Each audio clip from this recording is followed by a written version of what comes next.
नमस्कार माझ्या विद्यार्थी मित्रांनो, मी सौ वंदना कोरिया। आज इयत्ता 9वी विषय मराठी पाठ 3 बेटा मी ऐकतो आहे, लेखक व.पु. काळे ह्यांचा पाठ पाहणार आहोत। बेटा मी ऐकतो आहे, लेखक व.पु. काळे, वसंत पुरुषोत्तम काळे। कथालेखक, निबंधकार, नाटककार, कादंबरीकार, लोंबकळणारी माणसं पण माझ्या हातांनी, पेन सलामत तो, गुलमोहर, कर्मचारी, का रे भुल्लासी, ऐक सखे, वन फॉर द रोड, मायाबाजार, स्वर, संवादिनी, वलय इत्यादी कथासंग्रह, ही वाट एकटीची, पार्टनर इत्यादी कादंबरी लेखन प्रसिद्ध, आकर्षक कथानके, ओघवती निवेदन शैली आणि चटपटीत संवाद यामुळे त्यांच्या कथा वाचकप्रिय आहेत। संगीत कलेवर जीवापाड प्रेम करणारे वडील व त्यांच्या अपघातामुळे संगीत सेवेपासून अंतरलेल्या वडिलांच्या सौख्यासाठी धडपडणारा मुलगा यांचे भावस्पर्शी वर्णन प्रस्तुत पाठात लेखकांनी केले आहे। संगीतापासून वंचित झालेल्या वडिलांच्या इच्छेखातर आणि त्यांच्या सुखासाठी स्वतः संगीतात पारंगत झालेला शिरीष व त्याचा आत्मविश्वास या कथेत व.पु. काळे, वसंत पुरुषोत्तम काळे यांनी हृदय शब्दात चितारला आहे। तिसरी घंटा घणघणली व बाहेरचा संमिश्र कोलाहल बंद पडला। संमिश्र कोलाहल म्हणजेच आवाजात आवाज मिसळून झालेला गोंधळ। घंटा घणघणली म्हणजेच तिसरी बेल वाजली आणि समोर प्रेक्षक वर्गात चालू असलेला आवाज अगदी शांत झाला। उगीचच इकडून तिकडे वळणाऱ्या माना स्टेजच्या दिशेकडे स्थिर झाल्या। लोकांच्या माना म्हणजेच आजूबाजूला असलेल्या लोकांबरोबर गप्पा मारत असलेल्या लोक अगदी स्टेजकडे सरळ पाहायला लागली। लोकांचे लक्ष आता आपल्याकडे आहे याची खात्री वाटताच मी गंभीर आवाजात बोलायला सुरुवात केली आणि लेखक सांगत आहेत की सगळ्या लोकांची, प्रेक्षकांचे लक्ष जेव्हा स्टेजकडे लागले तेव्हा लेखक अगदी गंभीर म्हणजे शांत आवाजात बोलण्यास त्यांनी सुरुवात केली। सभ्य स्त्री पुरुष हो, माझ्या वादन विद्यालयाचा हा पहिला जाहीर कार्यक्रम आहे। आपल्या चरणी ही कला सादर करताना मला अतिशय आनंद वाटत आहे। लेखक सांगत आहेत की माझ्या वादन विद्यालयाचा हा पहिलाच जाहीर पब्लिक कार्यक्रम आहे आणि ही कला मी तुमच्या समोर सादर करत असताना मला भरपूर आनंद वाटत आहे। आपण शांतपणाने या सर्व कार्यक्रमाचा आस्वाद घ्यावा आणि लेखकांनी सांगितलेलं आहे की आपण सर्व जणांनी ह्या माझ्या कार्यक्रमाचा शांत चित्ताने आस्वाद म्हणजेच आनंद घ्यावा अशी आपल्याला माझी नम्र विनंती म्हणजेच रिक्वेस्ट आहे। मी कार्यक्रमाला सुरुवात करतो। आजच्या कार्यक्रमाची सुरुवात शिरीष भागवत यांच्या फिडल वादनाने होईल आणि लेखकाने सांगितलं की मी आज तुमच्या समोर कार्यक्रम जो सादर करत आहे त्या कार्यक्रमाची सुरुवात करणार आहेत शिरीष भागवत ह्या मुलापासून मी सुरुवात करणार आहे आणि हा मुलगा फिडल वादन म्हणजेच वायोलिन वाजवणार आहे। हा विद्यार्थी माझ्या विद्यालयात नुकताच शिकायला आला आहे आणि हा विद्यार्थी माझ्या विद्यालयामध्ये आत्ताच शिकायला आलेला आहे. कलेच्या प्रांतातील हा नवखा मुसाफिर आहे. नवखा मुसाफिर, मुसाफिर म्हणजे प्रवासी, नवखा म्हणजे नवीन, एक नवीन प्रवासी. कलेच्या प्रांतातील म्हणजेच वादन विद्यालयामधला एक नवीन प्रवासी किंवा एक नवीन मुलगा माझ्या इकडे शिकण्यासाठी आलेला आहे.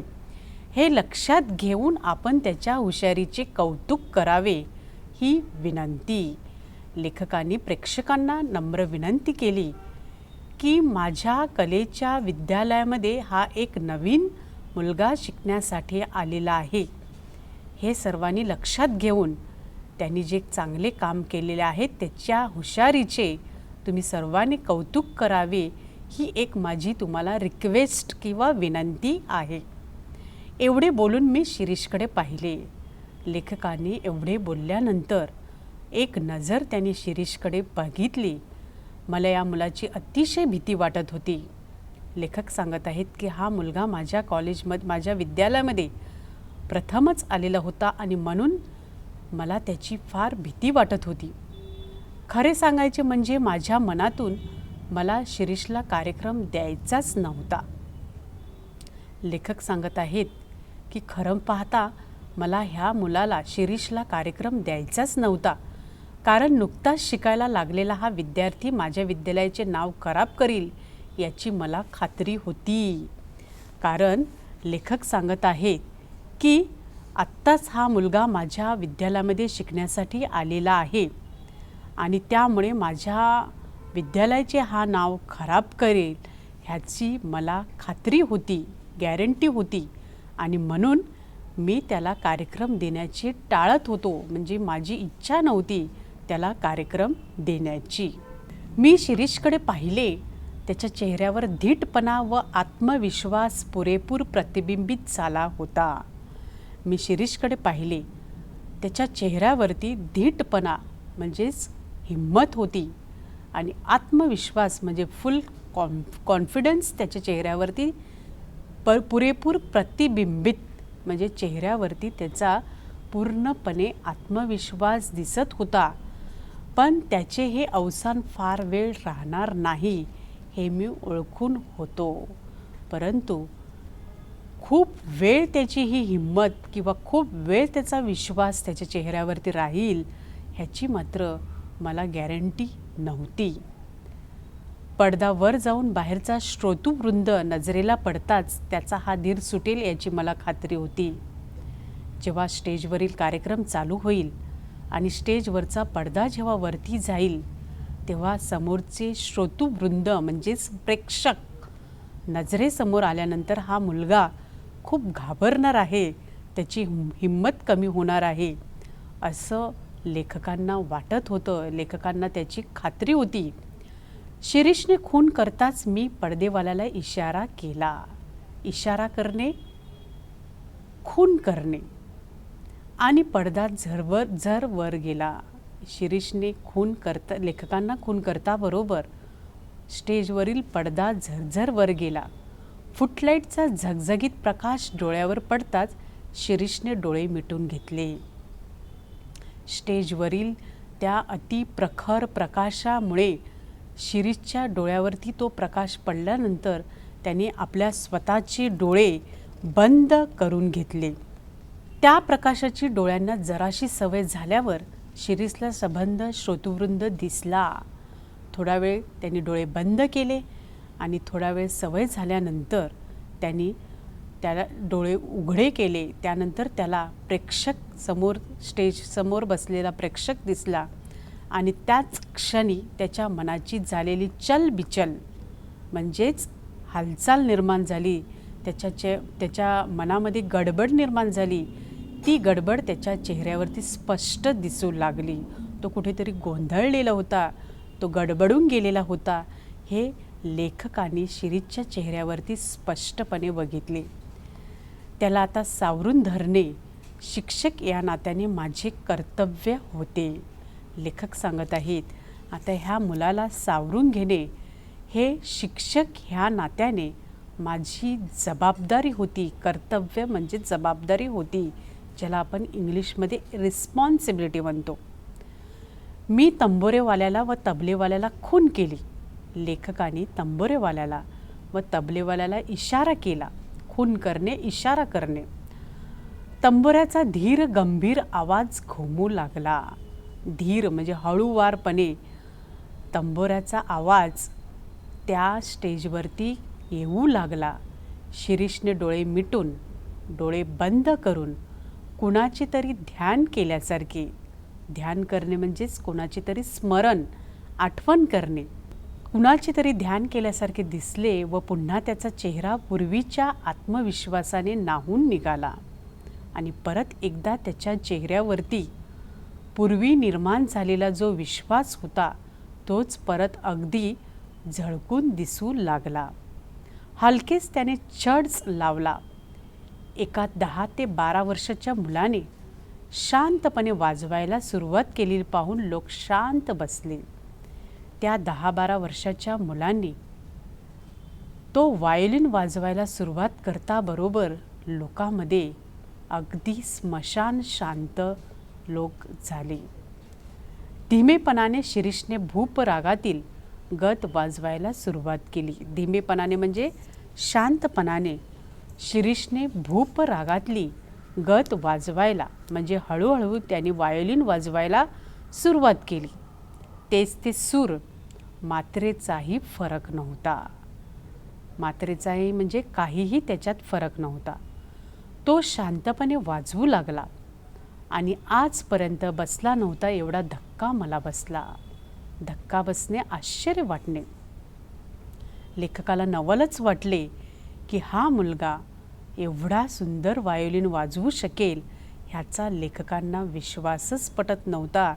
लेखकांच्या कानावर विश्वासच बसेना, नजरेवरही लेखकांचा विश्वास बसेना की एक 10 ते 12 वर्षाचा शिरीष जो आपल्याकडे अगदी नवीन शिकण्यासाठी आलेला आहे आणि सुंदर रीतीने तो इतका व्हायोलिन वाजवू शकेल हा लेखकांच्या कानावर आणि डोळ्यावर विश्वास बसत नव्हते. पंचेंद्रिय दगा तर देत नाहीत ना, शरीराचे इंद्रिय आपल्याला धोका तर देत नाहीत ना, अशी शंका लेखकाच्या मनाला वाटून गेली, चाटून गेली. माझ्या जागी तुम्ही असता किंवा आणखी कोणीही असता तरी त्याच्या मनातही तशी शंका आली असती. आणि लेखक सांगत आहेत की खरोखर माझ्या जागेवरती तुम्ही जरी असते तरी तुम्हालासुद्धा हाच प्रश्न पडला असता की शिरीष एवढ्या सुंदर रीतीने वाजवू शकत आहे. तुम्हीच सांगा, सुमारे 6 महिन्यापूर्वी शिरीष माझ्या विद्यालयात आला. आता लेखकाने शिरीषबद्दल असलेली स्टोरी, गोष्ट किंवा हकीकत सांगण्यासाठी सुरुवात केलेली आहे. हा मुलगा लेखकाच्या वादन विद्यालयात कधी आला आणि कशा प्रकारे तो शिकला ह्याची सुरुवात त्यांनी आता पाठामध्ये केलेली आहे. सुमारे 6 महिन्यापूर्वी शिरीष माझ्या विद्यालयात आला. धीटपणे त्याने विचारले. धीटपणे म्हणजे अगदी गंभीर, न घाबरता हिम्मत दाखवून त्याने लेखकांना प्रश्न केला, आपणच का पी जनार्दन? मी सुहास्य मुद्रेने होय म्हणताच तो म्हणाला. सुहास्य म्हणजे चेहऱ्यावरती स्मित हास्य दाखवून मी म्हणालो, होय म्हणालो. तेव्हा शिरीषने लगेच आपली ओळख करून दिली. माझे नाव शिरीष भागवत, घरी श्रीच म्हणतात. मला गाण्याची फार आवड आहे. लेखकाने होय म्हणताबरोबर लगेच त्या मुलाने स्वतःची ओळख करून दिली. तुला गाण्याची आवड आहे तर? माझ्यापेक्षा माझ्या वडिलांना मी शिकलेले फार आवडेल. मुलानं हे वाक्य सर्वात महत्त्वाचं आहे. केवळ वडिलांच्या इच्छेसाठी, इच्छा पूर्ण करण्यासाठी शिरीषने गाण्यात इंटरेस्ट किंवा गाण्यामध्ये त्यांनी भाग घेतलेला होता. माझ्यापेक्षा माझ्या वडिलांना मी शिकलेले फार आवडेल. त्याच्या चमत्कारिक उत्तराचे मला नवल वाटू लागले. लेखकांना आश्चर्य वाटले, नवल वाटणे, आश्चर्य वाटणे व थोडासा रागसुद्धा आला त्या मुलाचा. लेखकांना शिरीषचा थोडा रागसुद्धा आला की मला शिकण्यात एवढा आवड नाही आहे, पण केवळ माझ्या वडिलांसाठी मी व्हायोलिन शिकत आहे. तो थोडा वेळ थांबून पुढे म्हणाला, मी आपल्याकडे शिकायला येईन, पण माझी एक अट आहे. शिरीषने लगेच लेखकांना प्रश्न केला की मी तुमच्याकडे शिकायला येईन, पण माझी एक अट आहे. मी शिकायला आलो की रोज माझ्याबरोबर माझे वडील पण येतील व शिकवणी चालू असताना वर्गातच बसतील. लेखकाला शिरीषने एवढा मोठा प्रश्न केलेला होता की जेव्हा मी वादन विद्यालयात शिकण्यासाठी येईन तेव्हा माझे वडील माझ्याबरोबर असतील आणि ते सुद्धा वर्गात माझ्या बाजूला बसतील. आता मात्र मला राग आला. लेखकांना आता शिरीषचा फार राग आला, कारण हा मुलगा खूप आगाऊ बोलत आहे असंच लेखकांच्या मनात निर्माण झालं. मी जाणीवपूर्वक हसत म्हणालो, मान्य, तुझ्या अटी एकदम मान्य, पण त्यासाठी तुला महिना 50 रुपये फी द्यावी लागेल. लेखकाने त्याला शिरीषला सांगितलं की तू जे काही मला अटी माझ्यासमोर मांडत आहे त्या अटी मला सगळ्या मान्य आहेत, पण माझी एक अट तुला मान्य करावी लागेल. ह्यासाठी तुला प्रत्येक महिन्याला 50 रुपये फी द्यावी लागेल. माझ्या वादन विद्यालयाची फी 50 रुपये आहे आणि ती तुला 50 रुपये फी द्यावी लागेल. तेव्हा शिरीषने लगेच उत्तर दिलं, कबूल, उद्यापासून मी येतो. माझ्याबरोबर वडील पण येतील बरं का. आणि लगेच शिरीषने सांगितलं की मला तुमच्या वादन विद्यालयाची 50 रुपये फी देण्यासाठी मी तयार आहे. मी उद्यापासून तुमच्या वादन विद्यालयात येईन आणि माझ्याबरोबर माझे वडीलसुद्धा असतील. असं म्हणून माझ्या आश्चर्यचकित चेहऱ्याकडे न बघता शिरीष चटकन निघून गेला.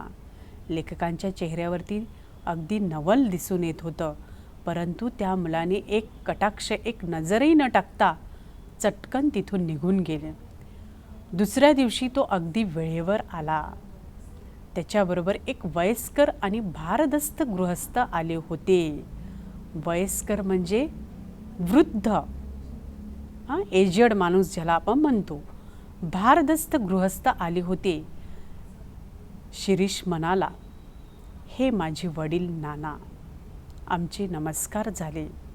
लेखकांनी शिरीषच्या वडिलांना नमस्कार केला. एक अक्षर न बोलता नाना खुर्चीवर बसले. शिरीषच्या वडिलांनी मुखातून एक शब्दसुद्धा न काढता शांतपणे ते खुर्चीवर बसले. मी पण न बोलता व्हायोलिन काढले व शिरीषच्या हातात दिले. लेखक सांगत आहेत की मी सुद्धा तोंडातून एक शब्द न काढता व्हायोलिन काढलं आणि शिरीषच्या हातात दिले. त्याने बरोबर वही वगैरे आणलेली पाहताच माझा त्यांच्याबद्दलचा ग्रह चांगला होता. शिरीषने बरोबर वही आणलेली होती आणि ती वही बघता बरोबर लेखकाने मनामध्ये जो विचार आणलेला होता तो अगदी चांगला होता.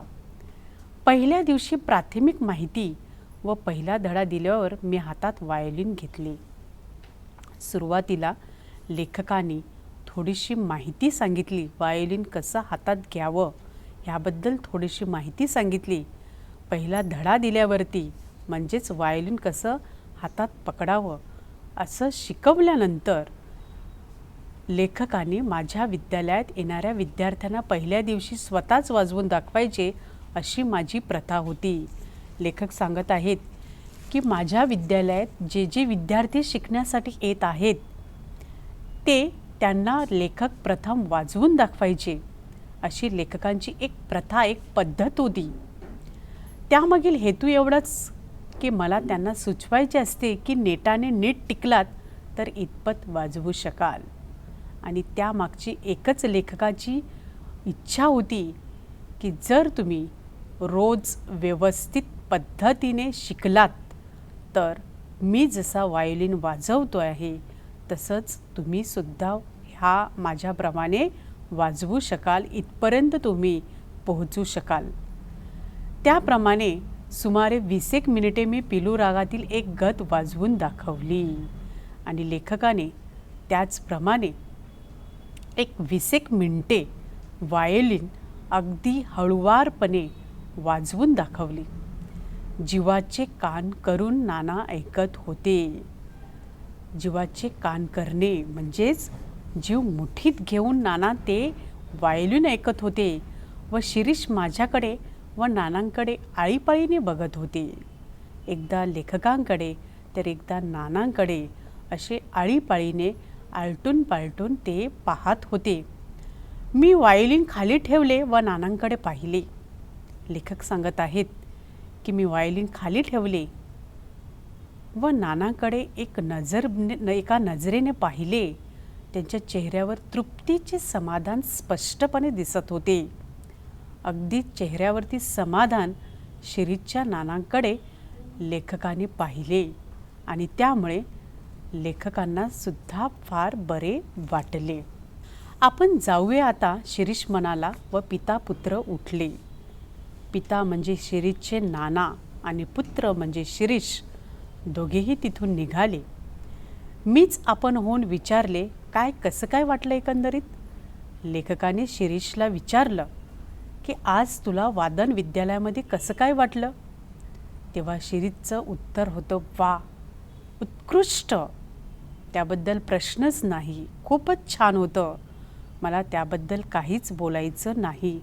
शिरीषनेच मध्ये उत्तर दिले.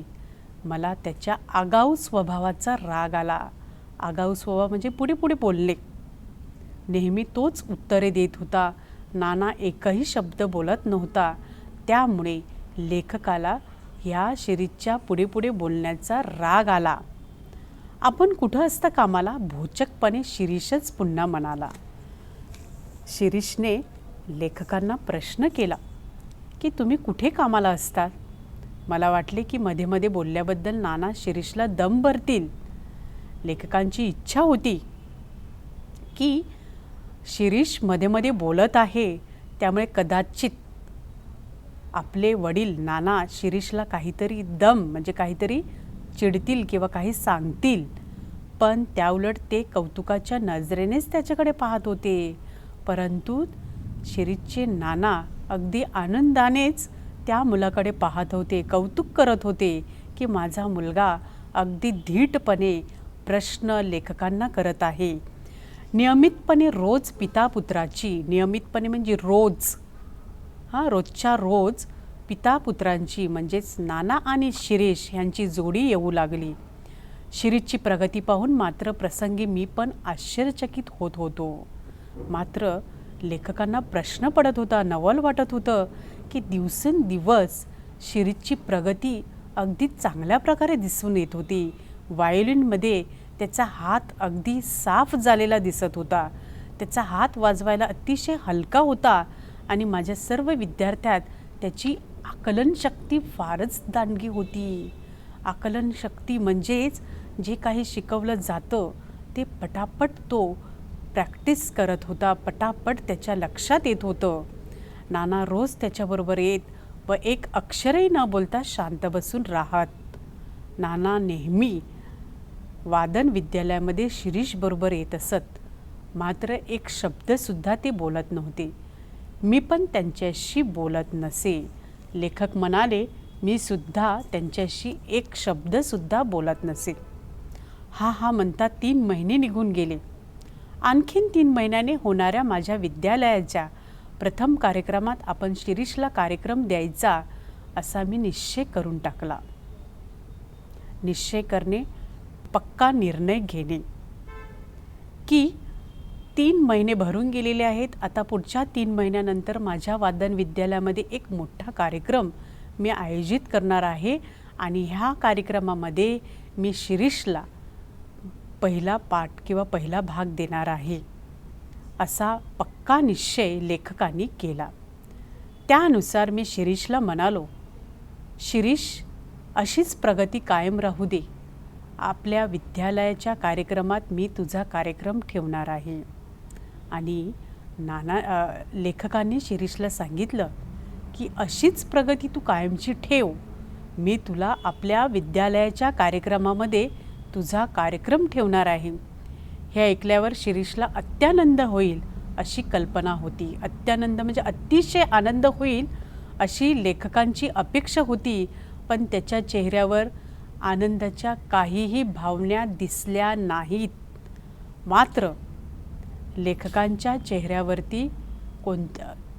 मात्र शिरीषच्या चेहऱ्यावरती कोणत्याही प्रकारच्या आनंदाच्या भावना लेखकांना दिसल्या नाहीत.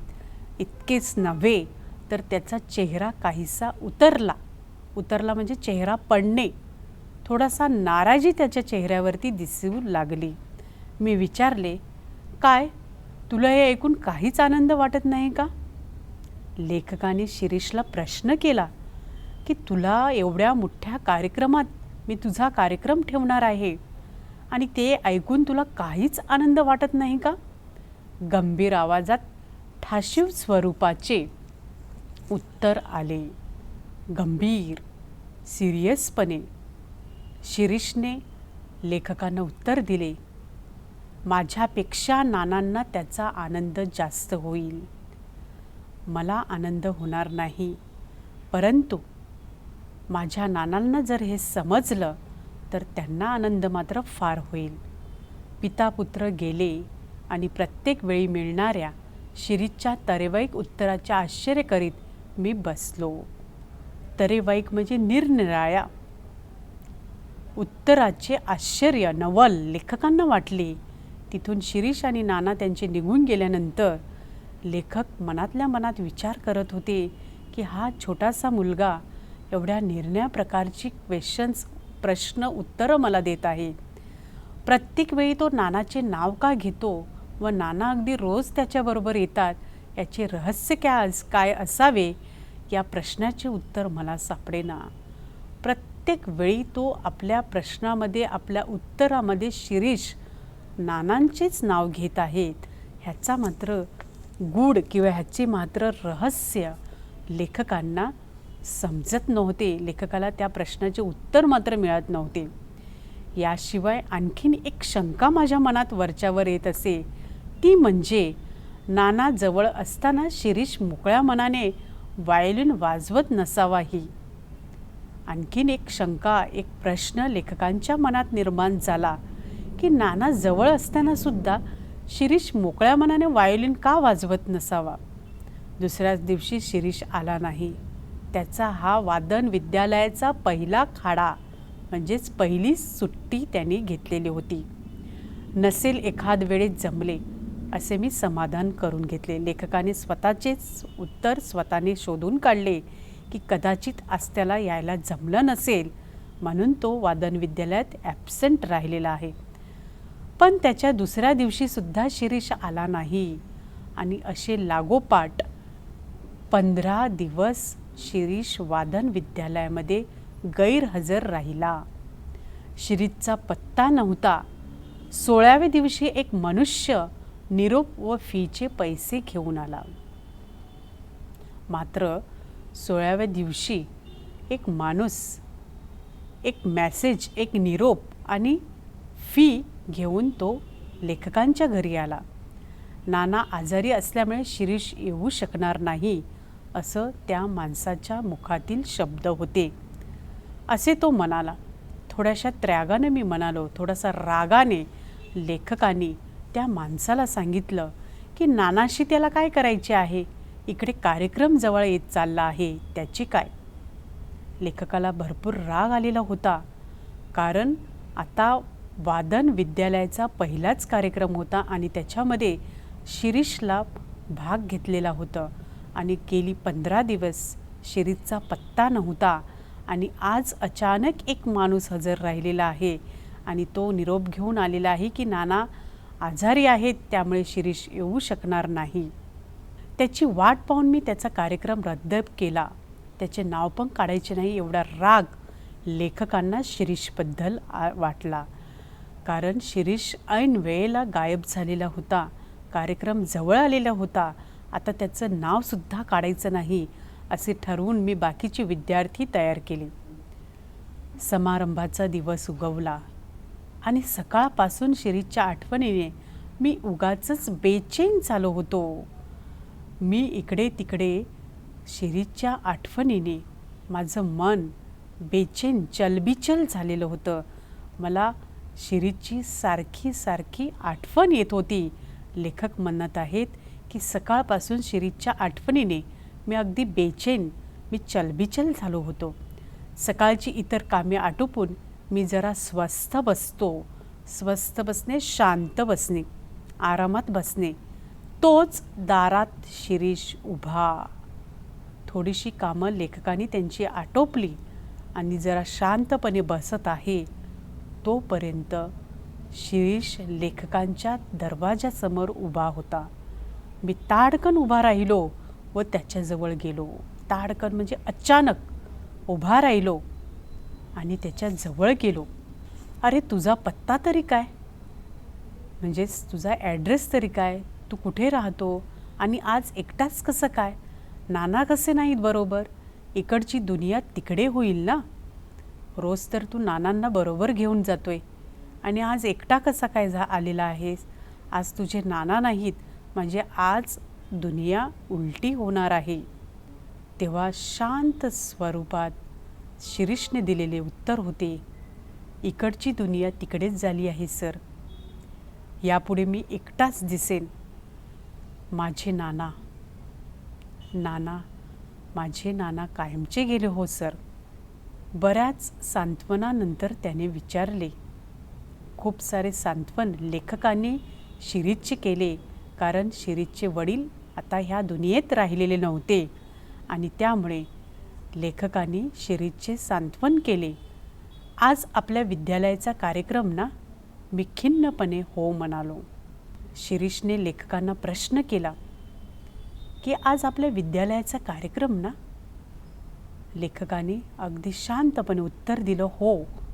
मग मला आज कार्यक्रम द्या. नाही म्हणू नका सर. शिरीषने लेखकाला विनंती केली की सर मला आज कार्यक्रम द्या, मला तुम्ही नाही म्हणू नका, एवढीच इच्छा पुरवा. तो असे म्हणाल्यावर मात्र माझ्यातला शिक्षक जागा झाला. अतिशय राग शिरीषबद्दल होता, तरीसुद्धा लेखक सांगत आहेत की मी शिक्षक ह्या नात्याने मला आता नाही बोलता येत नव्हतं. मी सौम्य आवाजात म्हणालो, अगदी हळूवार आवाजात मी म्हणालो, शिरीष, मी तुझ्या भावना ओळखतो. भावना म्हणजे तुझी विचार. पण आज माझा नाईलाज आहे, परंतु आज मी नाईलाज असतो तुला घेऊ शकत नाही. आजच्या ह्या पहिल्या कार्यक्रमावरच आपल्या विद्यालयाची इब्रत अवलंबून आहे. इब्रत म्हणजेच इज्जत.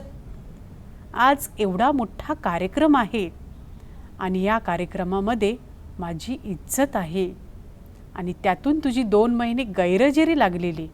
गेली 2 महिने तू वायोलिनला हात लावलेला नाही आहे, कारण तू वादन विद्यालयामध्ये गैरहजर होता. तूच सांग, मी तुला कार्यक्रम कसा काय देऊ आणि एवढ्या मोठ्या कार्यक्रमामध्ये आज तुला कसा मी भाग देऊ. अगतिक होऊन शिरीष म्हणाला. शिरीष नाराज झाला, शरण आला. सर, माझी एवढी एकच विनंती मान्य करा. माझी एक रिक्वेस्ट, एवढी विनंती माझी मान्य करा. मला आज वाजवू दे, नंतर जन्मात हात लावणार नाही वायोलिनला. मला आजचा दिवस, तुम्ही मला एक आजचा दिवस संधी द्या. ह्यानंतर मी कधीच वायोलिनला हात लावणार नाही. तेव्हा सर म्हणजेच लेखक म्हणाले, तू पुढे जन्मभर वाजव, पण आज वाजवू नको, कारण आज माझ्या वादन विद्यालयाचा पहिला भरगच्च मोठा कार्यक्रम आहे. त्याच्यात माझी इज्जत अवलंबून आहे. तुझी मनस्थितीही आज बरोबर नाही. तुझं मनसुद्धा आज खिन्न, दुःखी आहे आणि त्यामुळे आज मी तुला देऊच शकत नाही. मला परवानगी दिली तर माझी मनस्थिती आपोआपच सुधारेल. आणि शिरीष म्हणाला की जर तुम्ही मला ह्या कार्यक्रमात परवानगी दिली तर खरोखरच सर माझी मनस्थिती आपोआपच सुधारेल. मी खूप आनंदी होईल. शेवटी त्याचे दुःखित मन पुन्हा आणखी कशाला दुखवा. लेखक सांगत आहेत, एकतर त्यांचे नाना गेलेले होते, त्यामुळे ते फार दुःखी होते आणि आणखीन परत त्याला दुखावण्यापेक्षा असा विचार करून मी त्याला परवानगी दिली. मात्र पहिलाच कार्यक्रम त्याचा ठेवावा असेच मी ठरवले आणि त्या परवानगीमुळे मी ठरवलं की आता पहिलाच कार्यक्रम शिरीषला द्यावा. त्याप्रमाणे मी परवानगी दिली आणि शिरीष वाजवू लागला. शिरीष कार्यक्रम करण्यात मुरलेल्या एखाद्या वादकाप्रमाणे वाजवत होता.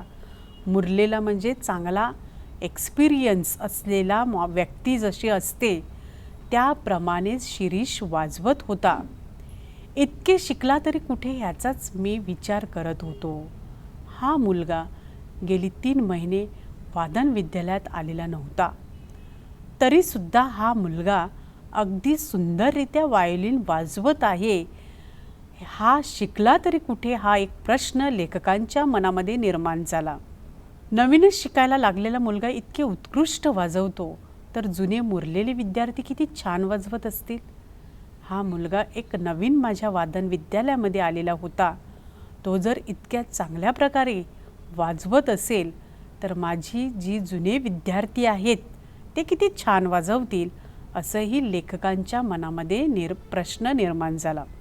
असेच बाहेरची लोक म्हणत असणार.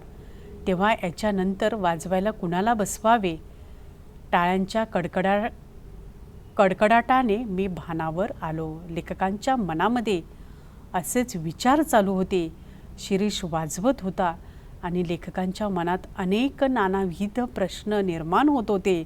अनेक विचार मनामध्ये येत होते. इतक्यात प्रेक्षकांकडून जोरदार शिरीषला टाळ्या वाजल्या. तेव्हा लेखक भानावर आले, म्हणजेच लेखकाला जाग आली. शिरीष आत आला व त्याने माझ्या पायावर डोके ठेवले. शिरीष आतमध्ये आला. कार्यक्रम संपल्यानंतर लेखकांच्या पायावरती त्याने डोके ठेवले. मी त्याला उठवत विचारले, शिरीष, हा काय प्रकार आहे? तू माझ्याकडे न येता आणखीन कुठे शिकत होतास? लेखकाने प्रश्न केला की शिरीष, हा काय प्रकार आहे? तू माझ्याकडे न येता आणखीन कुठे शिकत होतास का? डोळे पुशीत शिरीष म्हणाला, सर, काय ही भलतीच शंका?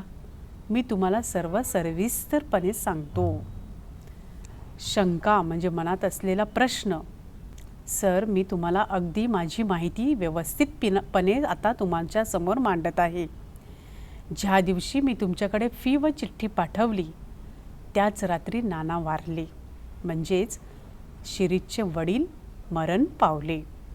मला धक्काच बसला. ज्याच्यासाठी शिकत होतो तेच गेल्यावर कशाला आता शिका म्हणून मी वायोलिनला हात लावायचा नाही असे ठरवले. आणि शिरीष लेखकांना सांगत आहेत की मला जोरदार धक्का बसला की नानाची इच्छा पूर्ण करण्यासाठी मी वायोलिन वाजवत होतो आणि नानाच आता जर निघून गेले तर मी आता वायोलिन कशाला शिकू आणि कोणाला दाखवू, आणि म्हणून ह्यापुढे वायोलिनला हात लावायचा नाही असा मनाशी पक्का निश्चय मी केला. तुम्हाला कदाचित माहीत असेल किंवा नसेलही, माझे नाना एकेकाळी उत्कृष्ट गवई होते. उत्कृष्ट म्हणजे खूप प्रसिद्ध आणि गवई म्हणजे गायक. माझे नाना एकेकाळी सुंदर असे गायक होते. पण त्यांना एकदा कसलासा जबर अपघात झाला, ॲक्सिडेंट झालं व त्या अपघातात ते ठार बहिरे झाले. आणि त्यामुळे त्या अपघातामध्ये नानांचे दोन्ही कान बहिरे झाले, म्हणजेच कानाला आवाज येणं बंदच झालं. त्यांना काहीही ऐकू येत नसे. दोन्ही कान त्यांचे अपघातामध्ये निकामी झाले. त्यांना काहीच ऐकायला येत नव्हतं. ओठांच्या हालचालीवरून त्यांना काही शब्द समजत. फक्त ओठांच्या हालचालीवरून त्यांना काही शब्द समजत होते. बहिरेपणाच्या इतर गैरसोयीपेक्षा संगीत सेवा अंतरली याचाच नानांना धक्का बसला. नानांना आपले दोन्ही कान निकामी झाले, बहिरे झाले, आपल्याला आवाज येत नाही ह्याचं दुःख न होता आपण संगीतापासून दूर गेलो ह्याचा धक्का मात्र नानांना फार मोठा बसला. शेवटी त्यांनी मला काहीतरी वाद्य शिकण्यासाठी उद्युक्त केलं. शेवटी नानांनी शिरीषला एखादं वादन त्यांनी वाजवावं, वाद्य वाजवावं ह्यासाठी नानांनी शिरीषला उद्युक्त केलं, म्हणजेच त्याला उपयुक्त करण्यात आलं. कोणीतरी संगीतशास्त्रासाठी सतत धडपड करत असल्याचे पाहण्यातच त्यांना अमाप सौख्य मिळत होते. माझ्या हातातून गेलेली कला दुसऱ्यांनी ती अवगत करावी ह्यासाठी नानाची सतत धावपळ होती, धडपडत होते. म्हणूनच ते रोज माझ्याबरोबर इथे येत होते आणि म्हणूनच ह्या वादन विद्यालयात माझ्याबरोबर नाना येत असत. कारण इतरही विद्यार्थ्यांना पाहून नानांना फार आनंद होत होता की जरी मी संगीतापासून दूर गेलेलो असलो तरी इतरही माझ्यासारखे शिकत आहेत ह्याचा नानांना फार आनंद वाटायचा. पण त्यांना ऐकू काहीच येत नव्हतं. फक्त चेहऱ्यावरून त्यांना समजत होतं, बाकी कानाला काहीही आवाज त्यांना येत नव्हता. त्यामुळे मला वारंवार खेद व्हायचा आणि त्यामुळे शिरीष सांगत आहेत की मला वारंवार प्रत्येक वेळेला दुःख व्हायचं की मी वाजवण्यात कितीही प्रगती व कौशल्य दाखवलं, कितीही मी वादन वाजवण्यात, वायलिन वाजवण्यात प्रगती केली, चांगली कला दाखवली, तरी माझे नाना काही ते ऐकू शकत नाहीत. या विचाराने मला नानासमोर मोकळेपणा वाटत नव्हता आणि ह्या एका मोठ्या विचाराने मला मात्र माझ्या नानासमोर मोकळेपणाने काही बोलता येत नव्हतं. मोकळेपणाने वायोलिन जरी वाजवला तरी नानाचा कोणत्याही प्रकारचा प्रतिसाद शिरीषला मिळत नव्हता. ज्या दिवशी नाना गेले त्याच दिवशी मी ठरवले की संगीत बंद. शिरीष म्हणाले की ज्या दिवशी माझे नाना ह्या दुनियेतून निघून गेले तेव्हा मी संगीत बंद करणार. पण दुसऱ्या क्षणी मनात विचार आला की माझे नाना तेव्हा माझे वादन ऐकू शकत नव्हते. ज्या दिवशी माझे नाना निघून गेले त्या दिवसापासून मी ठरवलं की आजपासून संगीत बंद. परंतु दुसऱ्या क्षणी शिरीषच्या मनात विचार आले की माझे नाना तेव्हा माझे वादन ऐकू शकत नव्हते, पण आता माझ्या शेजारी बसून नक्की ऐकत आहेत. तरीसुद्धा जरी माझे नाना माझ्याजवळ नसले तरीसुद्धा ते माझ्या शेजारी बाजूला बसून ते नक्कीच ऐकत आहेत. या विचारासरशी लोकांच्या निंदेकडे लक्ष न देता, कारण नुकताच त्यांचे वडील वारलेले होते आणि घरामध्ये वायोलिनचा आवाज ऐकल्यानंतर आजूबाजूचे लोक निंदा करणार, कारण वडिलांचे दुःख ह्या मुलाला अजिबात नाही आहे अशी टीका करणारी माणसं आहेत. परंतु शिरीषने त्या लोकांकडे, निंदेकडे लक्ष न देता मी त्याच दिवसापासून वायोलिन वाजवायला सुरुवात केली. आज सकाळपर्यंत मी कुठे बाहेर पडलो नव्हतो. नाना गेल्यानंतर मी घराच्या बाहेर आजपर्यंत बाहेर पडलेलं नव्हतं. परंतु नाना गेल्यापासून त्या दिवसापासून मी वायोलिन वाजवायला मात्र सुरुवात केली. 24 तास एकच उद्योग, वायोलिन वाजवणे, एकच ध्यास, एकच इच्छा. मी सराव करू लागलो म्हणजे मला भास व्हायचा की पुढच्या ताना व सूर मला नानाच सांगत आहेत. मी नाना गेल्यापासून 24 तास एकच उद्योग घेतला, एकच इच्छा पूर्ण करण्याची, ती म्हणजे वायोलिन वाजवणे. आणि वायोलिन हातात घेतले की पुढच्या ताना, पुढचे सूर जणू काही नाना माझ्या बाजूला बसून मलाच सांगत आहे असा भास शिरीषला होऊ लागला. तबल्याचा ठेका त्यांनीच धरला आहे व तंबोऱ्याच्या तारावरून पण त्यांचीच बोटे फिरत आहेत. बघा, तबल्याचा ठेका म्हणजे तबल्यावरती वाजवण्यापासून तर तंबोऱ्याच्या तारावरती माझी जी बोटं फिरत आहेत ती बोटं जणू काही नाना हात धरून माझी फिरवत आहेत असा भास शिरीषला होऊ लागला. आज कार्यक्रमाच्या सुरुवातीला एवढे लोक पाहून मी गडबडून गेलो होतो, गोंधळून गेलेलो होतो. पण डोळे मिटून घेताच नानांची मूर्ती डोळ्यासमोर आली. नानांचा स्टॅच्यू, हुबेहूब नाना मी डोळे बंद केल्यानंतर माझ्याच डोळ्यासमोर उभे राहिले आणि ते म्हणाले, बेटा वाजव, मी ऐकतो आहे. आणि मला जोर चढला. माझ्या डोळ्यासमोर प्रेक्षक नव्हते, थिएटर नव्हते, कोणीच नव्हते. होते फक्त माझे नाना आणि मी आणि माझी सूर.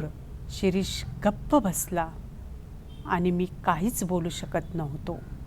मुलांनो, शिरीष नावाच्या मुलांनी धीटपणाने आपल्या नानांची इच्छा पूर्ण करण्यासाठी रात्रंदिवस मेहनत घेऊन त्यांनी तंबोऱ्याच्या तारेवरून हात फिरवत वायोलिनची इच्छा पूर्ण करण्यासाठी रात्रंदिवस मेहनत घेतली, केवळ नानाची इच्छा पूर्ण करण्यासाठी. नाना ह्या जगातून गेलेले होते, तरीसुद्धा शिरीषला ते आपल्या बाजूला बसून जणू काही सगळ्या गोष्टी सांगत आहेत असा शिरीषला भास होत होता. आणि म्हणून शिरीष म्हणतोय की नाना माझ्यासमोरून बसून, प्रेक्षकगृह माझ्यासमोर नव्हता, तर फक्त नाना माझ्यासमोर होते आणि ते मला सांगत होते, बेटा वाजव, मी ऐकतो आहे. या पाठाचे आपण शब्दार्थ पाहूया. संमिश्र कोलाहल, आवाजात आवाज मिसळून झालेला गोंधळ. गंभीर आवाज, शांत, संयम किंवा धीम आवाज. चरणी, पायांशी. नौखा मुसाफिर, नवीन प्रवासी. अवसान, ताकद किंवा शक्ती. झगझगीत, प्रखर किंवा तेजस्वी. आकलनशक्ती, समजण्याचे सामर्थ्य. गवई, गायक. सौख्य, सुख समाधान. त्रागा, चिडचिड. मुरलेला वादक, कलेत पारंगत असलेला. बहिरे, बधीर किंवा ऐकू न येणे.